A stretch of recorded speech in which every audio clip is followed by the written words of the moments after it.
You'll be on your knees begging to be spared. That's what he said. Smiling, cocky. One hand wrapped around my wife's waist, the other holding a glass of 60-year-old scotch like he owned the *****ing world. I remember the heat of that night, the way the resort lights glowed golden over the pool, the way her laugh cut through me like a rusty knife.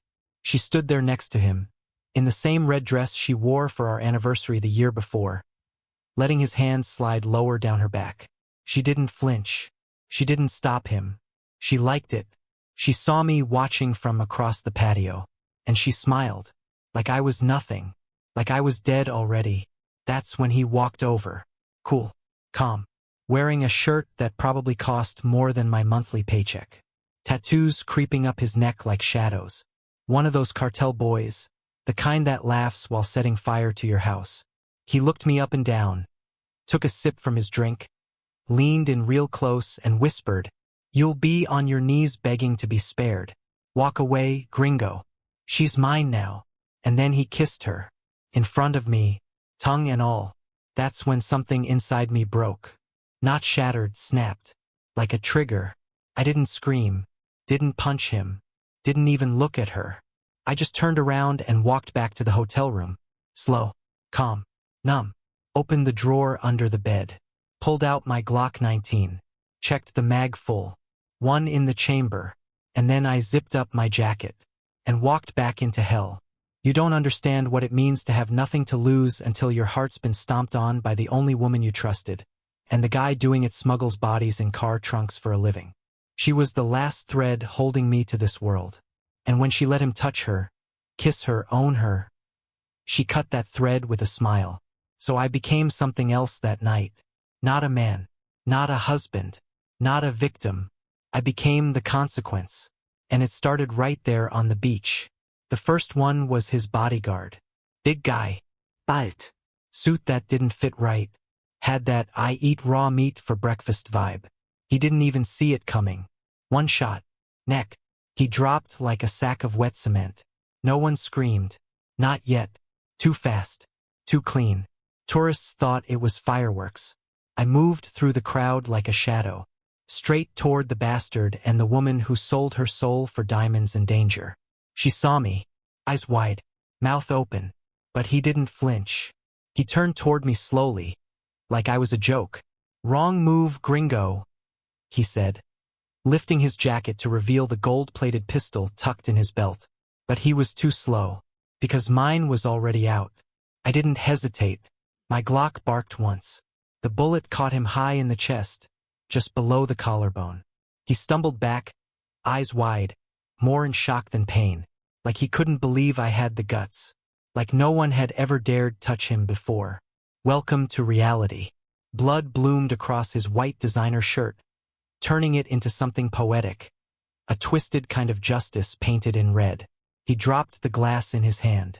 It shattered against the stone floor, right next to the sound of my marriage dying all over again. He didn't fall right away.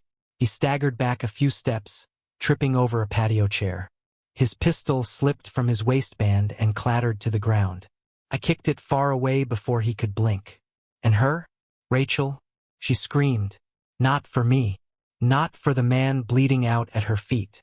She screamed for herself. "Jake, what the F*** are you doing?"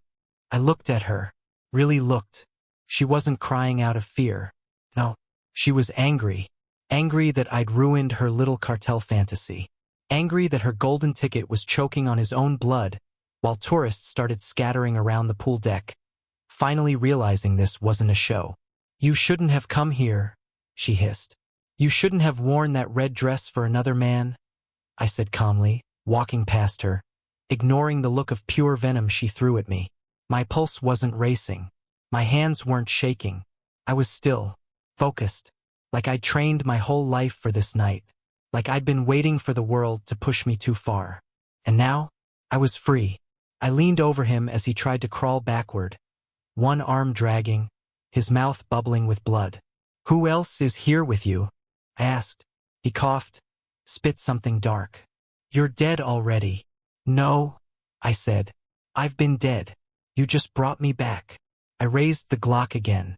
He smiled, even as his hand shook. You kill me. My people kill you, he said through bloody teeth.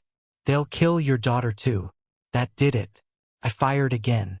This time in the throat. No more words. The bastard twitched once. And went still. I turned to Rachel. She was crying now. Not the broken, regretful kind. The furious kind. Like I had cheated. Like I had ruined her plan. Jake, you just signed our death sentence. Do you even know who he was? Yeah, I said. Your lover. The guy who said I'd be on my knees begging for my life. That ring any bells? You have no idea what's coming. She tried to walk past me. I blocked her path. You're not going anywhere. I'm calling the police, she snapped, reaching for her purse. I raised my gun again. Try it. Let's see how fast they shoot the woman covered in a cartel member's blood. She froze. That was the first time all night she looked scared. Good. The sirens were coming in the distance. Too slow. Too far. But the resort staff was already screaming into phones. Security guards showed up. Unarmed, clueless, panicking. They didn't stop me. Just stared as I walked toward the exit. Gun down, jacket zipped, Rachel trailing behind me, shaking like she was coming down from a drug. She had no idea I wasn't done. Because this wasn't about one man. This was about all of them. Every single one who knew about it. Helped her. Protected her. And I had a list. That morning I'd found everything: emails, flight logs, burner phone messages. Rachel wasn't just cheating. She was running with him. There was money. A getaway plan. Fake documents. She was going to disappear with him. Leave me behind. Leave our daughter. Burn every piece of the life we built and call it liberation. She thought I'd never find out. But I found out everything. And I wasn't going to the police. I wasn't going to a lawyer. I was going to war. We got to the parking lot. I opened the door to my rental car and looked at her one last time. You're coming with me, I said. Why? She whispered. Because you're going to show me where the rest of them are. She blinked. You think I'll help you? You'll help me? I said, leaning in close. Because if you don't, I'll tell the cartel it was you who pulled the trigger. And for the first time, she understood what kind of man she'd created. The highway was quiet. Too quiet. No cars. No music. Just the low hum of the engine and the sound of her breathing, shallow, sharp, panicked. Rachel sat in the passenger seat, hands clenched in her lap like a schoolgirl waiting to be punished. But I wasn't her teacher. I was her reckoning. Every mile that passed, the air got heavier. Desert heat pressing down on us like the weight of everything she destroyed. Her red dress had blood on it now, his blood. The hem fluttered near the gear shift. And for a second, I wanted to slam the brakes just to watch her flinch. I didn't speak for the first half hour. Let her sit in silence. Let her stew in it. When I finally spoke, it wasn't with a shout. You were really gonna leave with him? No response. You were gonna let me wake up one morning, find a note on the table, and realize you vanished with a F*** and a cartel soldier? She swallowed hard. I didn't think you'd understand. I laughed. Loud. Harsh. You think that's the part one don't understand? Rachel, I don't care that you cheated. I care that you chose him. That you sold our life, our daughter, our F*** Angie souls for a taste of whatever you thought he could offer. She looked at me finally. He made me feel alive. There it was. That line. That rotten excuse I've heard in every story like mine. He made me feel alive. And I guess I made her feel bored. Predictable. Safe. Safe enough to build a home. And then burn it down. I gripped the wheel tighter, knuckles white. You feel alive now? She didn't answer. We turned off the main road. Dust curled behind us like a ghost. Her lover's people owned a safe house about 30 minutes from the resort. I knew that because she told him in a message. The one I found on the second burner phone she'd hidden in the suitcase she kept for emergencies. I read everything. They were supposed to leave the country tomorrow. Fake passports. A boat waiting at the dock. It was all arranged.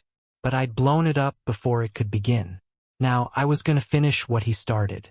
Not with revenge. with resolution.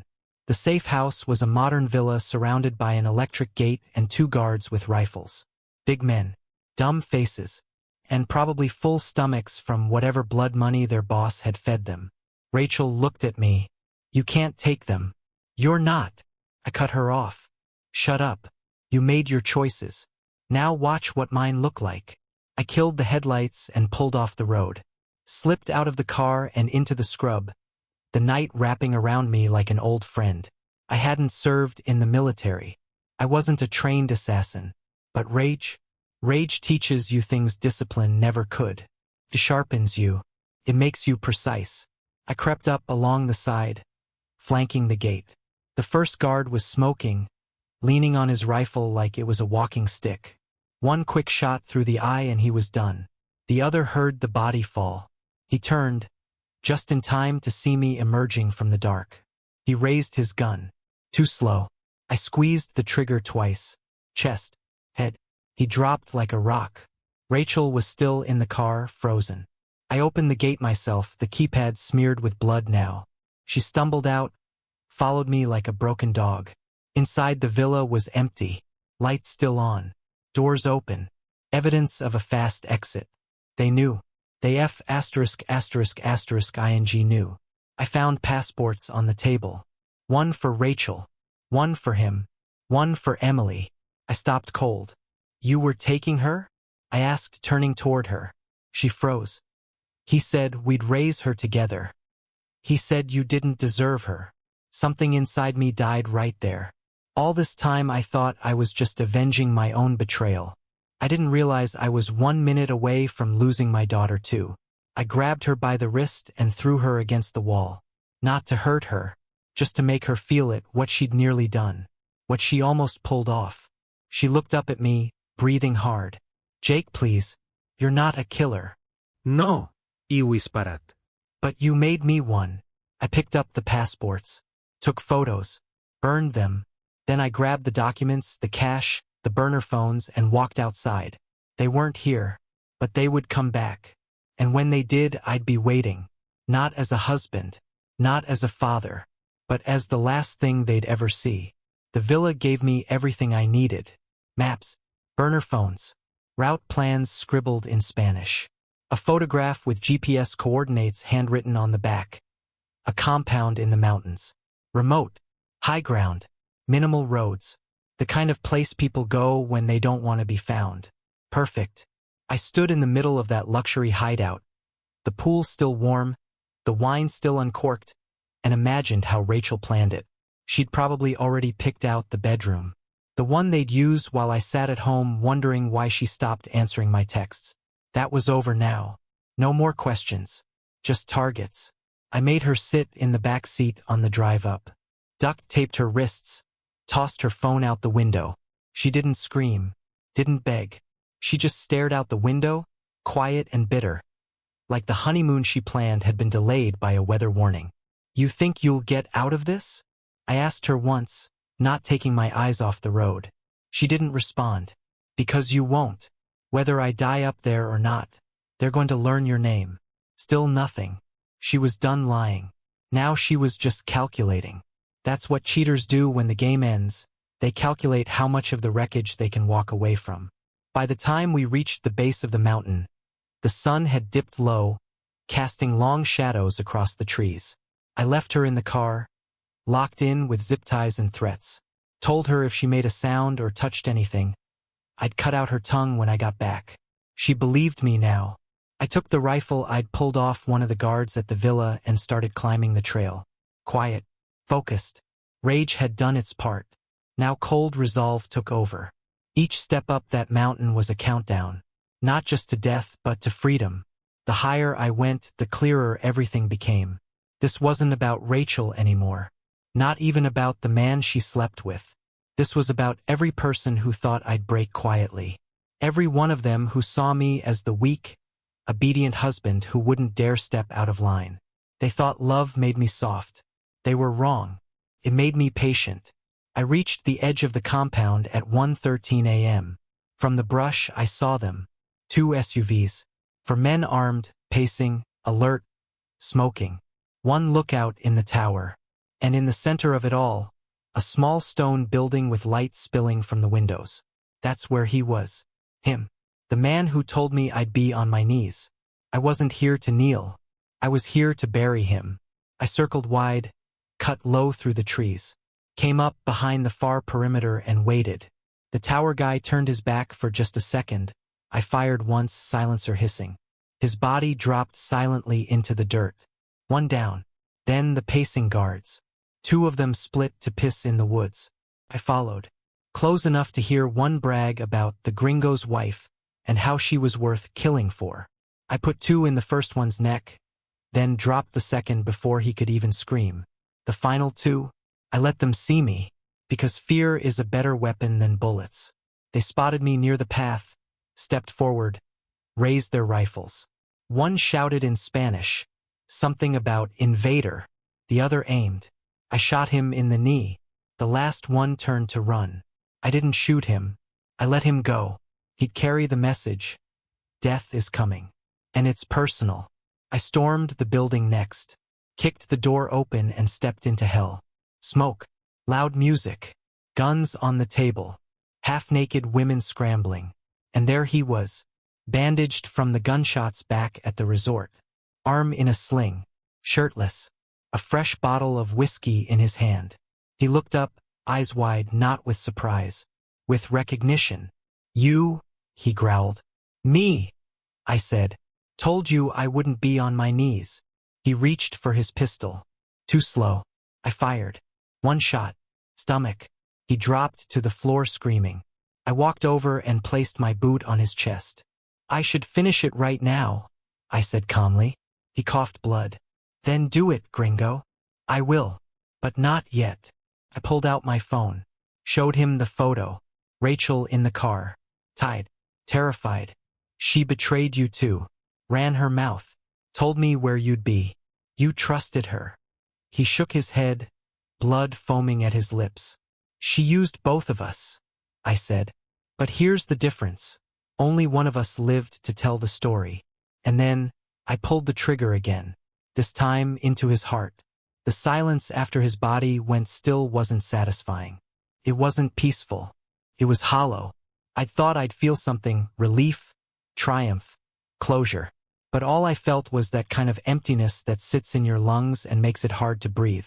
I'd done what needed to be done. I ended the man who stole my wife, threatened my life, tried to take my daughter. But in that silence, a new noise started ringing. An alarm, somewhere deep in my gut. I sprinted down the trail. The path I came up felt longer going back down. My boots slipped on loose gravel. Branches whipped at my face. But I didn't stop. I could feel it before I even saw it. That instinct. That primal sense that something had gone wrong. Not wrong like a flat tire or a bruised ego. Wrong like blood on concrete and no witnesses. I broke through the trees. Reached the dirt lot where I'd left the car. Empty. Not just the seat. The car was gone. My heart dropped. For a second, I thought maybe someone had stolen it. Maybe one of the runners from the compound made it out and doubled back. Maybe, no, the back seat door was open. The zip ties I used to secure Rachel, lying on the dirt. Cut. She did this. That calculating bitch. She didn't run in panic. She ran with purpose. And she'd taken everything with her, the burner phones, the documents, the photos from the villa. My proof. My trail. Gone. I turned in a slow circle, scanning the dark edges of the lot. Nothing. Just dust, cactus, and my own fury roaring like a bonfire in my chest. She planned this. That wasn't fear in her silence during the drive. That wasn't shock. That was strategy. She waited for me to clean up her mess. And then she disappeared like a shadow slipping between the cracks. And me? I was standing there in the aftermath, blood-soaked, gun in hand, enemies dead.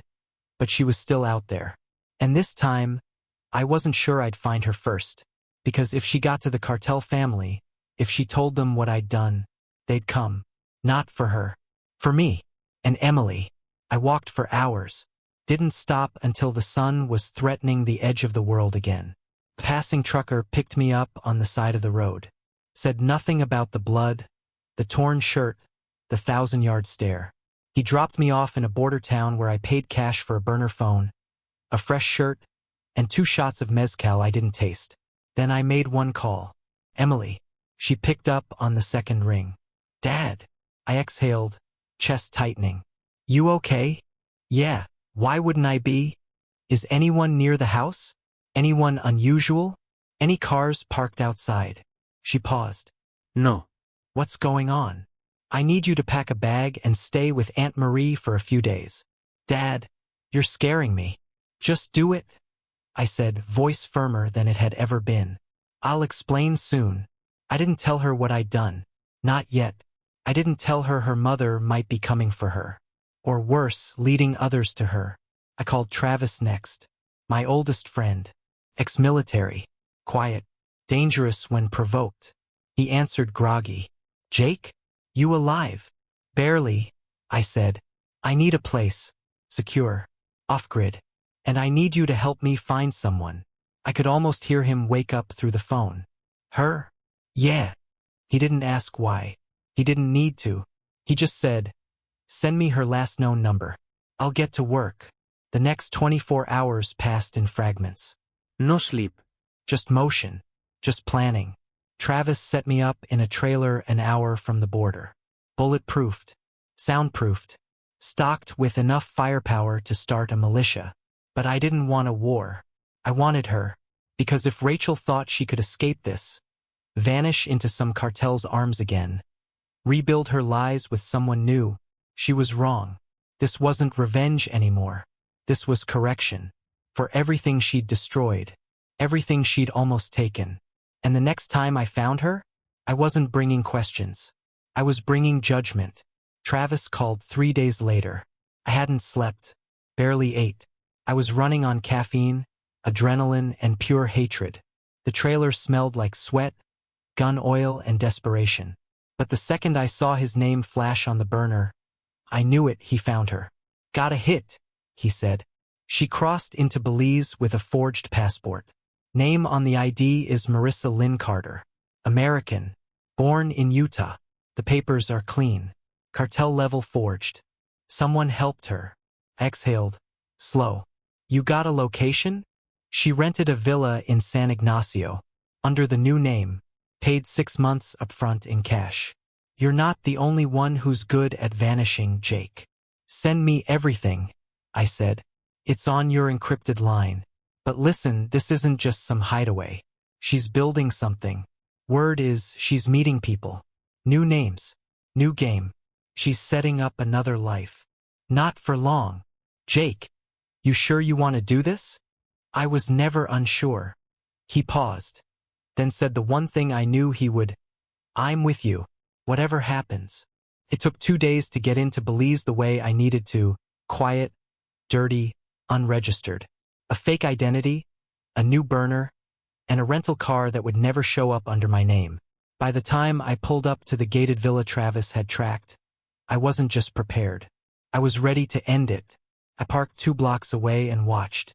The villa was everything I expected. Modern, luxurious, protected by 2 local security guys who looked bored and underpaid. Easy to handle. The back fence had a blind spot where the camera didn't reach. Rookie mistake. She got sloppy. I waited until night, crept through the trees, scaled the fence, landed quiet. Inside, the lights were still on. A faint shadow passed through the living room window. Rachel. No, Marisa. Her new face, new game, same soul.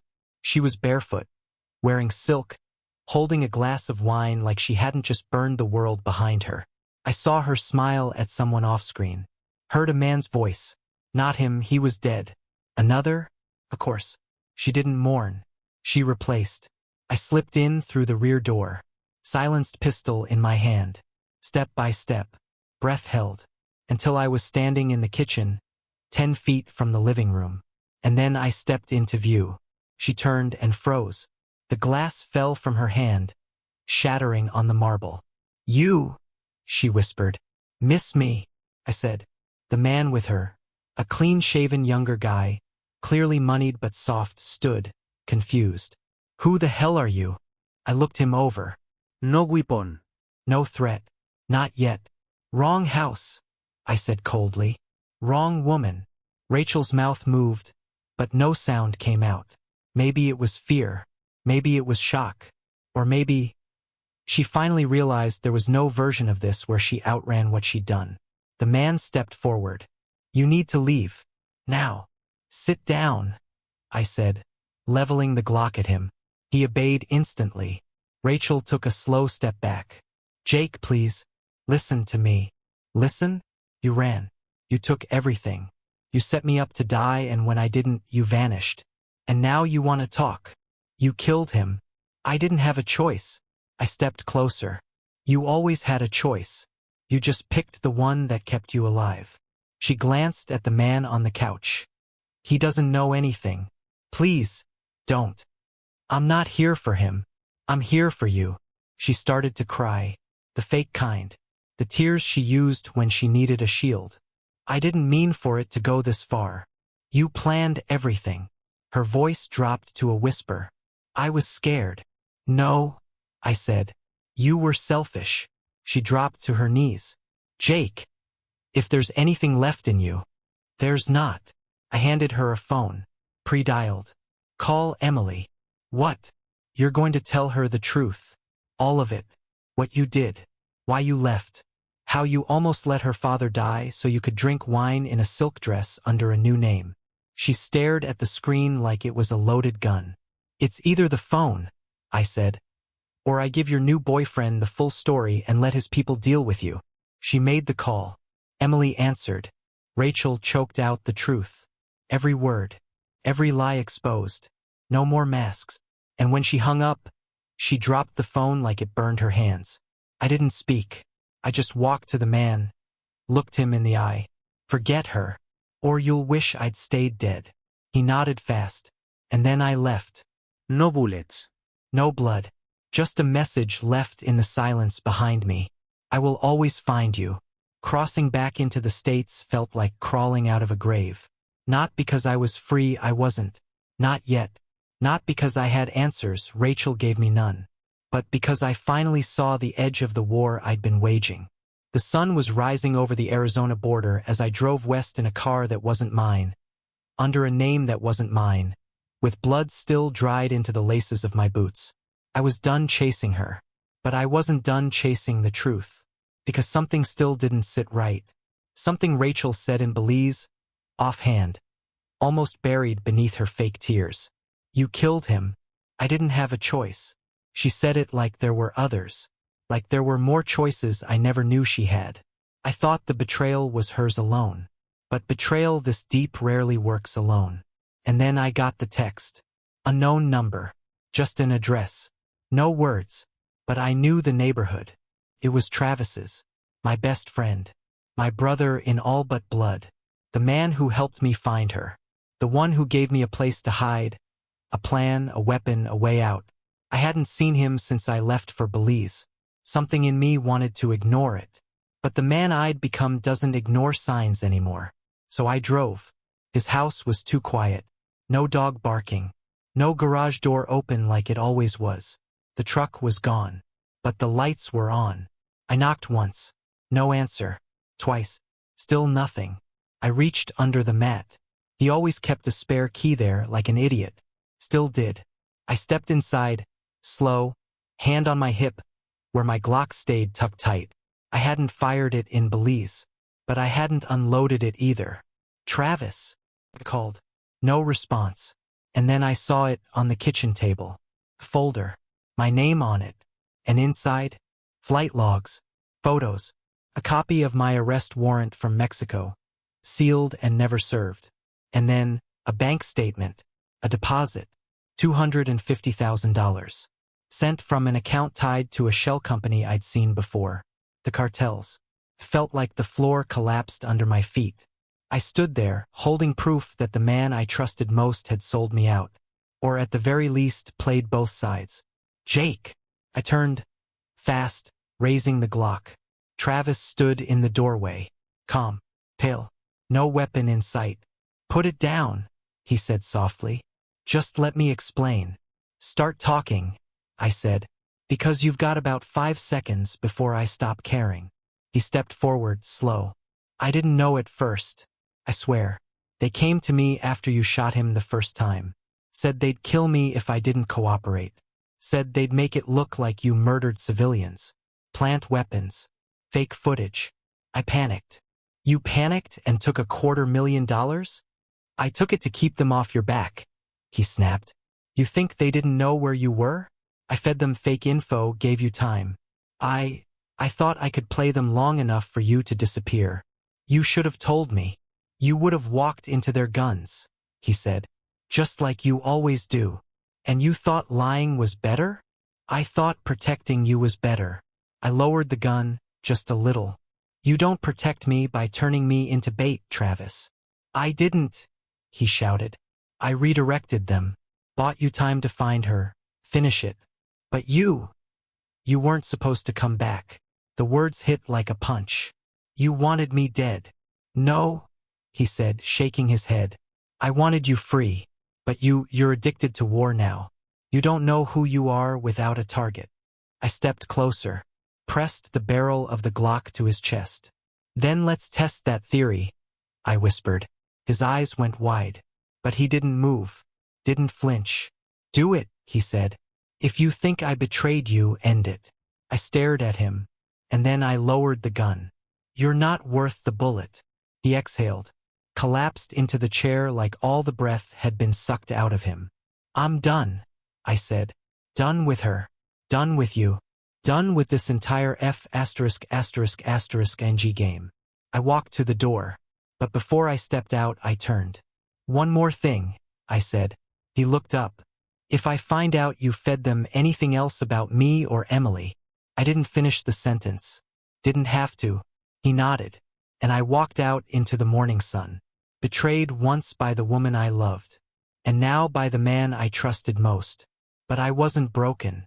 I was steel now, and steel doesn't bend. It had to end somewhere. Not with a gun. Not with another betrayal. Not even with blood. But with truth. And silence. A silence I'd earned. I drove to the cemetery just before sunset. Emily was already there, standing by a bench under the sycamore tree where her mom used to take her on Sundays. Back when things looked normal, even though they never really were. She wore a black hoodie, jeans, no makeup. Stronger than she'd ever been.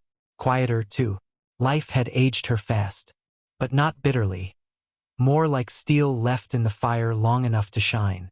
I sat beside her without saying a word. She didn't look at me. Instead, she asked, "Did you find her?" I nodded. "Yeah." "You kill her?" No. She finally turned. "Why not?" I took a long breath. Because some people don't deserve to be ended quickly. They deserve to live with the emptiness they created. Emily nodded slowly, her jaw tight. "You were right not to let her back in," I said. "She never looked back after she left. Not even once." "She looked back," Emily said, bitter. "Only to check if she was being chased." That landed hard. Because it was true. "She called me last night," Emily added. I sat up straighter. "What?" "Blocked number. Said she wanted to start fresh. That she made mistakes. Asked if I could ever forgive her." "What did you say?" "I hung up." She paused. "Then I blocked her forever." Silence again. But this one felt different. Like peace. Like something finished. "I thought I'd be the one to destroy her," I said, eyes on the horizon. "But you know what really kills people like her?" "What?" "Being erased." Emily nodded again. "Good." She stood up, brushed the dust off her jeans, and looked down at the bench. "Let's go." That night, I packed up what was left of the life I'd built around chaos. Guns, files, burners, fake IDs. I dumped them all in the fire pit behind the trailer. Watched the flame eat the war like it was starving for peace. I didn't flinch when the smoke rose. Didn't blink when my old Glock popped once from the heat and sent embers flying. I just stood there and let the ash cover me. No more hunting. No more running. No more war. It was over. A month later, I bought a small house in the mountains. No neighbors for miles. Just trees, cold air, and silence that didn't hurt. Emily visits on weekends. Sometimes we sit for hours and say nothing. Other times we talk about everything, college, books, people. The way trust feels different when it's real. Travis hasn't called. I don't expect him to. And if he does, I won't answer. Rachel, last I heard, she'd fled Belize, burned her new ID, tried to start over in Panama. Word is, she's working under a fake name again. Still charming men. Still pretending. She's no longer a threat. She's a ghost. And I don't chase ghosts anymore. One night, I sat on the porch with a notebook. I hadn't written in years. Not really. Not without blood in the margins. But that night I wrote a letter. Not to her. To me. To the man who almost lost himself. You survived. You crawled through fire and came out scarred, but whole. You loved the wrong woman. Trusted the wrong brother. But you never stopped moving. And now, you're not what they made you. You're what you chose to become. Strong. Still. Unshakable. This is your second life. Live it like no one can take it from you again. I folded the letter and burned it. Not because I didn't mean it, but because I didn't need it once it was written. Some words are meant to live only in fire. So here I am, a man without a wife, without old friends, without the chains I once called love. And you know what? I'm free. Not happy every day. Not healed in every place. But real. And real is enough. Because when you've walked through betrayal, bullets, lies, and war, peace doesn't look like smiles and sunsets. It looks like nothing happening. And for once, I like nothing.